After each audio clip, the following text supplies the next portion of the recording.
What is up, Scrub fam? I'm back with a video to go over my past weekend at the Shop Championship at Atlantis Comics and Games, or Games and Comics, either way.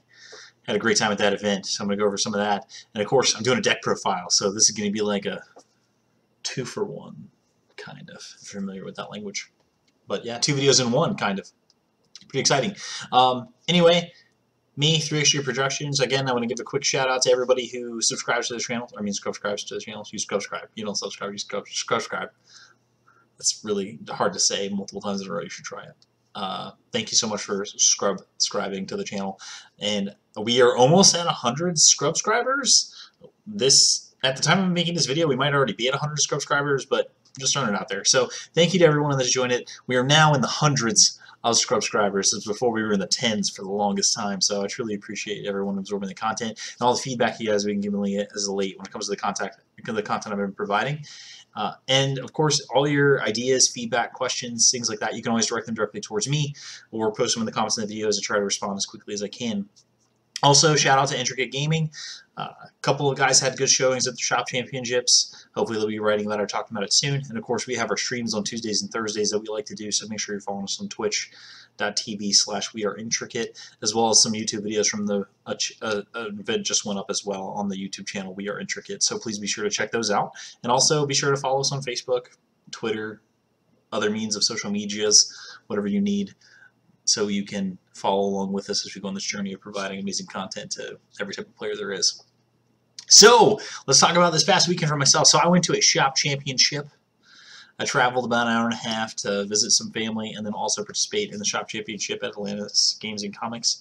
A lot of individual players that I knew from the ARG Raleigh actually traveled to the event. So I saw Claudio and Trey Faircloth there, which was awesome. Because they're both really good players, so it was awesome to see additional competition to be at the event.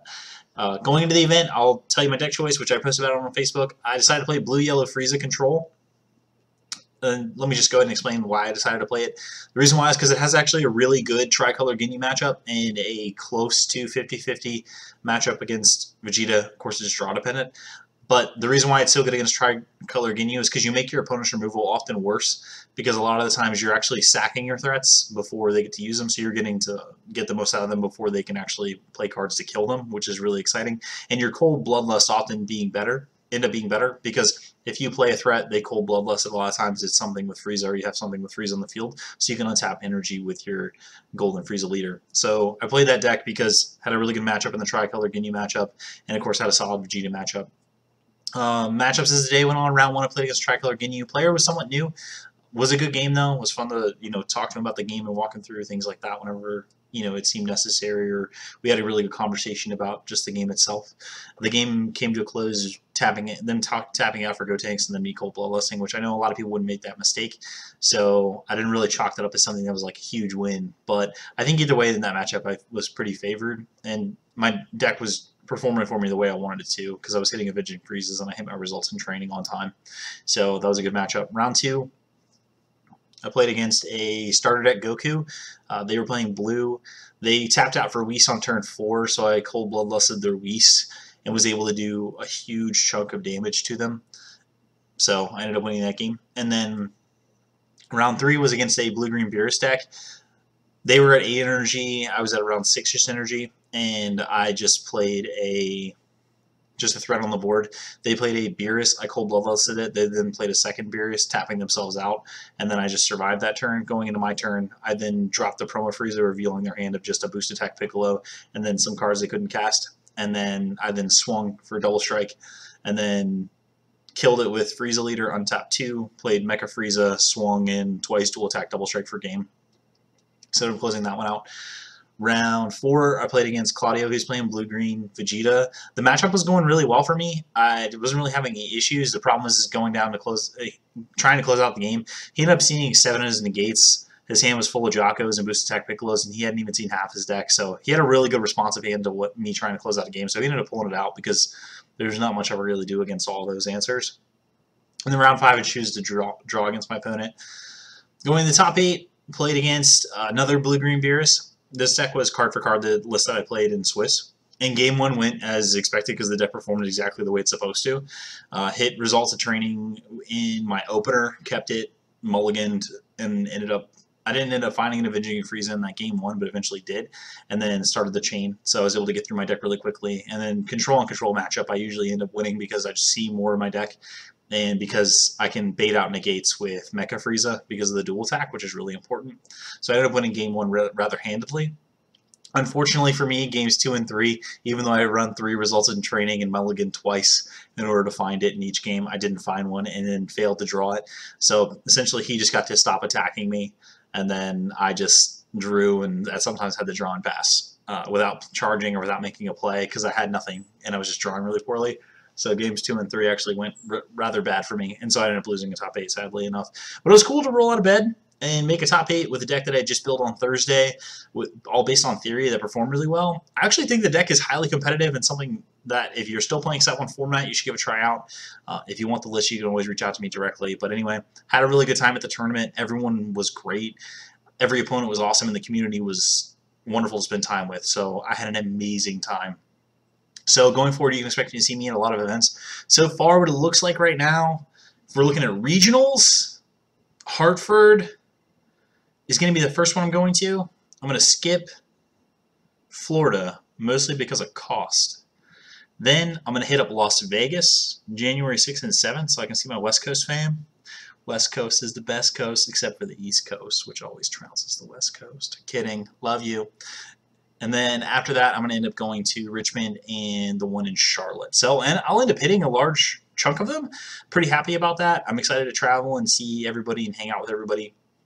So that'll be good times. I'm also excited to play in the first one because I really love day one formats. I love all the time that I spent right now on testing and going forward. Knowing when I'm going to play day one of a format is always really exciting. I'm excited for the events that are going to be coming up shortly after the set's release so I can gather more and more data. But I kind of have my mind set on something already. But we'll see how the format shakes up, especially if other people start to, find out about it and fine-tune the builds and things like that and tweak, and I can decide whether or not I want to brew or if I want to tune going into week one. So cool. And you guys will be along with me on that journey as well. I'll make sure that I'll provide plenty of content around my thought process going into each week.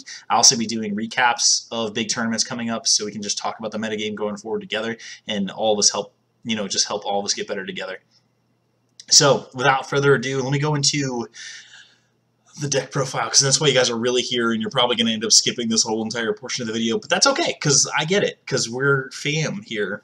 We're just fam. So we're going to go to the deck profile. So today we're going to go over Goku Black. 0 mortals allowed here, except for the one that tutors a god, which is Bulma. Alright, so we're going to go to the deck, and let's talk about brief overview of what the deck wants to do. So 0 mortal playing Goku Black. What is the plan? So we want to live long enough and ramp fast enough to play 8-drop Goku Black. Reason being is that when you evolve into Goku Black, you end up killing 3 of your opponent's energy. A lot of times you're going to kill their untapped energy if they have any on that turn, and this is what's going to basically propel you to win the game.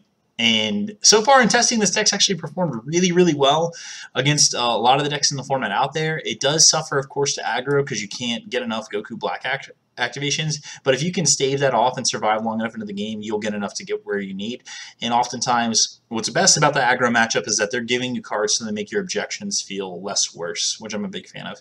So let's go over the deck real quick. So we have 4 Bulma God Tempters, and we run 4 Whis the Resting Attendant. We need to max out on ramp as much as possible in our game 1 matchup because we want to just execute the plan and get where we need to go as quickly as possible. The next one drop is Gowasu. Gowasu in testing with a lot of the blue decks that run around based around gods is amazing. He's going to find you your Goku Black. He'll find you a boost attack Piccolo. He can find you your 4-drop Beers. He can find you your Invincible Zamasu. Find you your Zeno. Like, all these cards are incredibly important to your deck, and Gowasu helps find all of them. So Gowasu in testing, amazing. Check out the god decks. Gowasu is going to be a great 1-drop for you. He replaces Boo and gives you similar value, but even higher because of the fact that if you look at the cards you're playing in the deck, all the cards are extremely important to what we need going forward. 2-drops are simple. We run 4 boost attack Piccolos. As I mentioned before, you can fetch it with Gowasu. He's a god, and it's our 10k boost draw card, so we got to run 4 of these, no doubt about it. After that, we have 4 Warrior of the Gods of Goku Black. This is the most important card in your deck. The most important card in your deck. You have to clutch these like they are everything. in the entire world. This is the most important thing to you. It's keeping this card alive. So, of course, you're going to be playing your 4-drop Zamasu first. So your Goku Black can stay alive, because essentially he relies solely on Zamasu to be in the battle area in order for him to have indestructible, which it's only indestructible from skills. So you basically have to wait to play him anyway. A lot of the times I hold him in my hand until late, until it's a turn where I can either play them both, or it's a turn before I can evolve into the 8-drop. So he is the most important card in your deck. As you can see also on the list, I don't run the promo. The reason why is because taking the life, it makes it feel a lot worse, especially because like Goku Black's front side activations are really important to actually keeping this deck alive and keeping it functioning as the game goes forward. So as of right now, I don't run the promo. I still need to get more data in with it, and I probably will. I might sideboard into it, but because right now I'm just looking to go for the purest version of the deck itself, but we'll see. So next is the 4-drop Zamasu, the Invincible. This card is great. It's one of your main attackers. Once you get him down, you can turn him sideways every single turn. Doesn't matter. Your opponent has to deal with it, and they're going to have to give up cards if they want to protect their life. I love this card. I know a lot of people are whining and complaining about Indestructible, but they only fit in certain decks, and it takes up a slot. The reason why it's great in Goku Black and it's great in Zamasu is that you reduce the cost by 1, so it becomes a 3-drop. Outside of these decks, playing this as your 4 is a lot worse, because you're going to be sharing spots with other cards like Beerus. So if you're going multicolor, you can run that new Gohan if you want additional removal, or you can run Kale. So running Zamasu and Beerus in the same deck, you're probably not going to do unless you're running one of these leaders who reduces the cost. But anyway, he's going to allow you to put pressure on the opponent and kind of keep pace until you go for your, your big turns, which are going to be later in the game, of course. From here, we now have 4 Beast Western Attendant. I already mentioned that before. We're trying to ramp as quickly as possible. The 3rd and 4th copy of Whis are often charged, whereas the 1st and 2nd are played. We run 4-drop Beerus. Reason why, we just want the unconditional removal. We want to be able to kill anything on the opponent's side of the board. And of course, Beerus is still the best at it. He can kill anything from a 1-drop to a 10-drop. So Energy Boost Beerus is, of course, really important for the deck, and ends up being great because if you can play them in multiples, you can set up your board state where you have multiple double strikers, and then if you evolve into black, kill through your opponent's untapped energy, you're now setting up for lethal turn, which is strong. Zeno, the Playing God. Zeno is your best friend in the entire world, and it's my favorite card to play with from this set. Reason why is because you often, like with these leaders that want to ramp, you end up finding yourself behind on cards, or even playing against a cell matchup, you'll end up finding your hand really scarce if they drop a cell. Clutching onto a Zeno in that situation is huge, because going to your turn, once you get to 7 energy, a lot of times I'll get to that, I'll make my energy drop for the turn, go to 7, I'll Goku Black, put an 8th energy down, I'll tap 7, play Zeno, reset the board completely, and then I'll kill one of the tapped energy at the end of the turn, so I still have 1 up for whatever I need. Zeno is amazing. Clearing the board completely, clears of your indestructible people, if your opponent has them, whatever. And then, of course, he allows each player starts back on even footing, shuffling back, drawing 5 random cards, and it is extremely powerful. Every single time I've played it, it's been a huge catch-up card to me, and it really helps this deck all come together when you're behind. So, Zeno the Playing God, amazing card to play with. Please test it out. And then, of course, next we have 4 of the 8-drop Goku Blacks.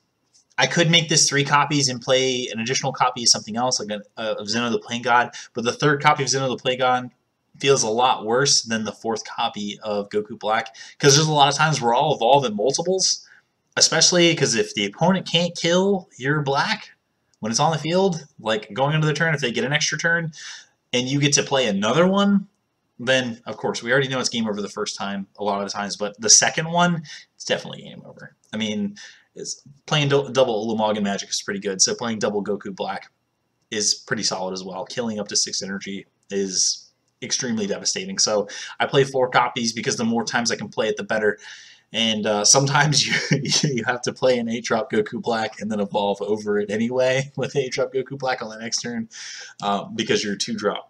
Something happened to it, or your first Goku Black died. But again, I like playing the full 4 copies. I feel really good about it.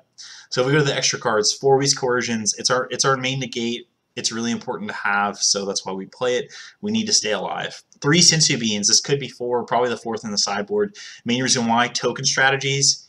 Sensu Bean is extremely important in a meta that's filled with the Super Saiyan 3 Ghost Attack Gotenks, because if you just play a Sensu Bean when they play their Gotenks with their little token guys, and they all gain double strike because they have less cards in hand, you play a Sensu Bean, you pretty much neg them the entire turn. Like, there's nothing they can do. It's almost as good as a negate, and in this deck, it's extremely helpful.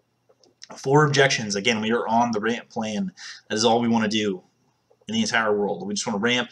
We want to play our Zeno if we're far behind, or we want to play our 8-drop Goku Black to win the game, but we're ramping.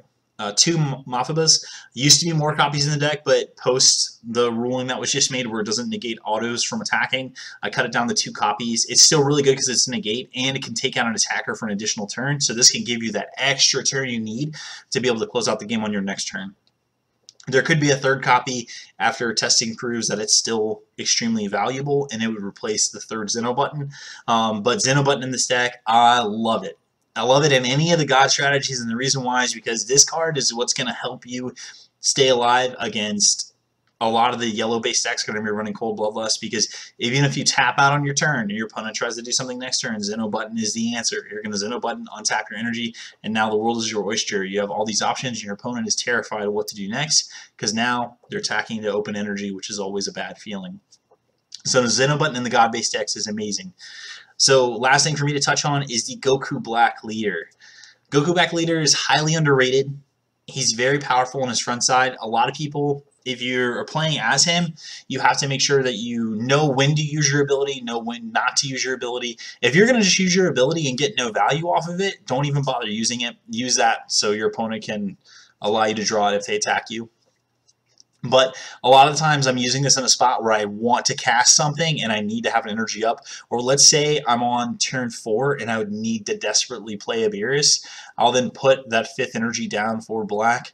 I'll tap 4, play the Beerus, and then I'll kill one of my tapped energy. So I have my Beerus ahead of time, killed something, huge play there. And then of course, same thing with getting your Zamasu down.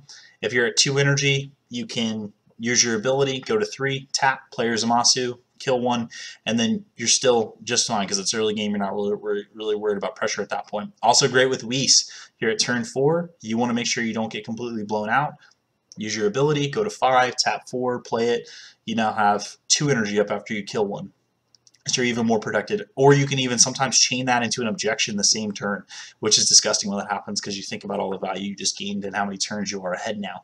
So the front side of this card is extremely powerful. And so you really need to know when to activate it, when not to activate it, and then of course when to awaken. A lot of times I'm not awakening until I'm down to 3 life. Sometimes if I can go for game at 4 life and I really need to see the extra card, I'll awaken then. But otherwise, I'm waiting until I'm at 3 or 2 life, and I'm really trying to get the value of that double strike, because that double strike plus 5k and drawing a card, that is an amazing attacker late game. So Goku Black, highly underrated leader. I think this is going to be a prominent deck. Not something that's going to be seen across the format, but this will be one of the blue decks to look out for. This can take you by surprise. And again, I don't think it's going to be a large percentage of the format itself, but there's a lot of people out here that want to play this deck. So I highly recommend you give it a shot. Otherwise, if you guys got any feedback or comments about the list itself, I'm more than willing to any feedback or criticisms, but I've been playing it for a while. I truly enjoyed it. It's been rather successful. And of course, like I said before, I have my reasonings behind not playing the promo, but if you have a better reason for me to play the promo, just let me know.